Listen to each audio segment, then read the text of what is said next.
We're here at CES in Annville, PA. It's an industrial cleaning place, and they also have event supplies, and they got this nice big new warehouse. They just got done doing 2 fans in their warehouse area here.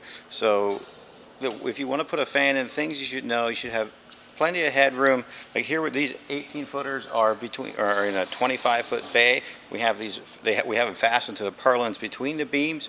If you go under the beams, we have brackets to go on the I-beam itself, but you can keep everything up tighter if you go right on the purlins itself. So these are mounted in the purlins dead down the middle, and it almost takes a fan, as far as like how many fans.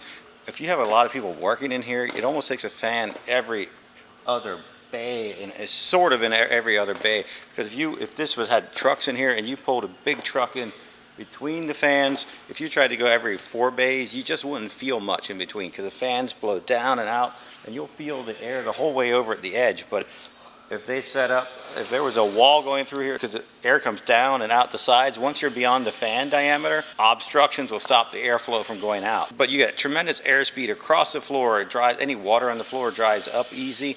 So it makes it a lot nicer just to keep things drier, and much nicer to work, because right now it's like 85 degrees, and with the fans going, it feels very comfortable. We recommend a fan about every other bay or every 3 bays. Beyond that, there's just generally too many obstructions.